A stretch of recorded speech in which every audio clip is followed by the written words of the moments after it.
قربانی حضور کے نام پر بھی کرو، غوث پاک کے نام پر بھی کرو، غریب نواز اور جس کے نام پر کرنا چاہو کرو، لیکن یاد رکھو تم پر جو واجب ہے پہلے اس کی ادا کرنا ضروری ہے۔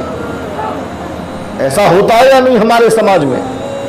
اکثر جگہوں پر ہم خود جاتے ہیں اور لوگ کہتے ہیں کہ حضرت دعا پڑھ دیجئے، یہ بکرا جو ہے یہ غوث پاک کے نام کا ہے، حضرت دعا پڑھ دیجئے یہ بکرا غریب نواز کے نام کا ہے، حضرت دعا پڑھ دیجئے یہ بکرا پیر و مرشد کے نام کا ہے۔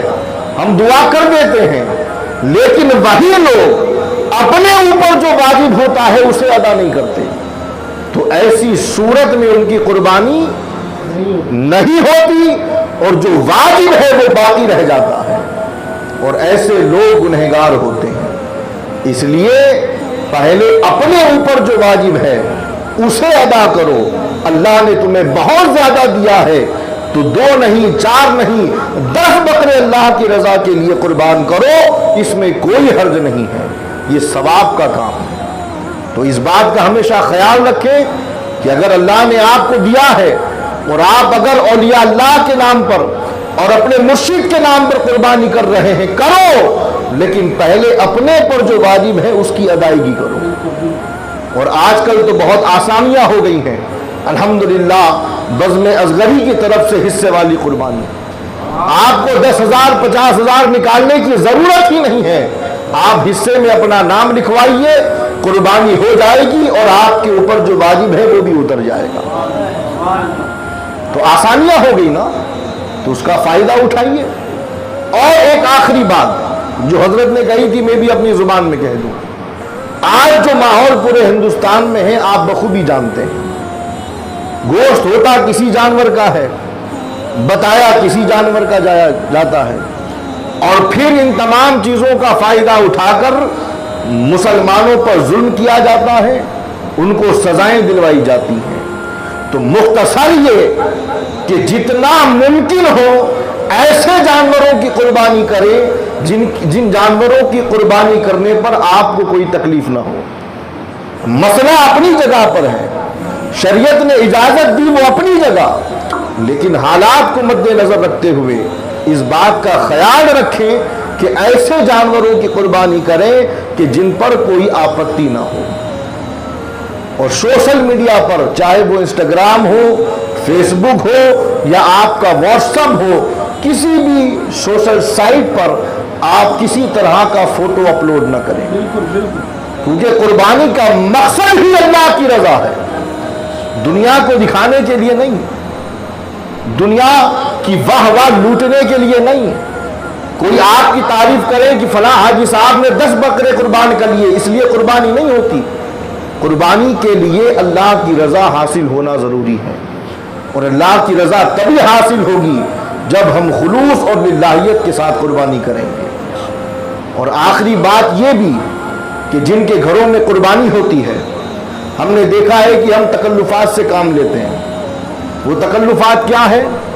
مثلا کسی کے یہاں پر 2 بکرے کٹے، کسی کے یہاں 1، کسی کے یہاں 4۔ اب تکلفات کیا ہے وہ ذرا سن لیجئے۔ ہم یہ سوچتے ہیں کہ 1 کٹورا آئے گا تو 1 کٹورا جائے گا، یہی ہوتا ہے نا، پڑوس کے یہاں سے 1 کٹورا آیا، بدلے میں ہم نے 1 کٹورا دے دیا۔ اس وقت ان تمام تکلفات سے نکلنے کی ضرورت ہے۔ اگر کسی کے یہاں قربانی ہو رہی ہے تو اسے اس کے یہاں اپنی طرف سے پہنچانے کی کوئی ضرورت نہیں ہے، کیونکہ اس کے یہاں آلریڈی قربانی ہو رہی ہے، وہ صاحب نصاب ہے، قربانی کر رہا ہے اور جم کے کھائے گا، اس کے یہاں پہنچانے کی ضرورت ہرگز نہیں ہے۔ اگر پہنچانا ہے تو مستحق کے یہاں پہنچاؤ، اور اپنے علاقے میں، اپنے بستی میں، اپنے محلے میں تلاش کرو ایسے غریب غربا کو جن کے یہاں نہ قربانی ہوتی ہے اور نہ ہی ان تک کوئی گوشت پہنچاتا ہے۔ ایسے لوگوں کو تلاش کرو، ملیں گے، ضرور ملیں گے۔ آپ کے پریوار میں بھی ایسے بہت لوگ ہوں گے جن کے یہاں قربانی نہیں ہوتی ہوگی، آپ کے محلے میں ایسے لوگ ہوں گے جن کے یہاں قربانی نہیں ہوتی ہوگی، آپ کے شہر میں ایسے سینکڑوں ملیں گے آپ کو جو بقرعید جیسے دن بھی گوشت سے محروم رہ جاتے ہیں۔ حضور نبی کریم صلی اللہ علیہ وسلم کی یہی تعلیمات ہے۔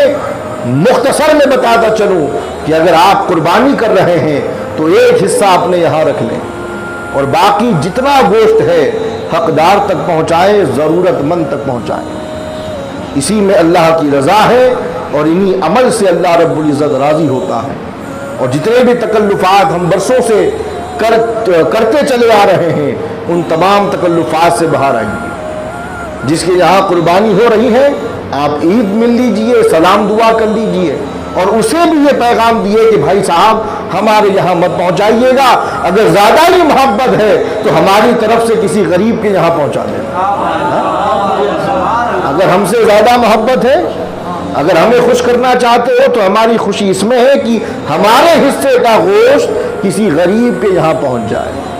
ایک وقت کی اگر ہنڈیا اس کے یہاں آپ کے گوشت سے پک گئی تو یقیناً آپ کی قربانی اللہ کی بارگاہ میں قبول ہو جائے گی۔ تو ان باتوں کا خیال رکھیں۔ ایام بہت قریب ہیں اور حدیث پاک میں آتا ہے کہ جو ان 10 ایام میں یعنی 1 سے لگا کر 10 ذی الحج تک، اور جو عید کے ایام ہوتے ہیں 10، 11، 12 تک، جو عبادت کرتا ہے، قرآن کی تلاوت کرتا ہے، دعائیں کرتا ہے، اللہ رب العزت اس کی دعاؤں کو قبول فرماتا ہے۔ تو ان ایام کو بہتر طریقے سے گزارے۔ اللہ سب سے پہلے ہمیں پھر آپ سب کو عمل کی توفیق عطا فرمائے۔ السلام علیکم ورحمۃ اللہ وبرکاتہ۔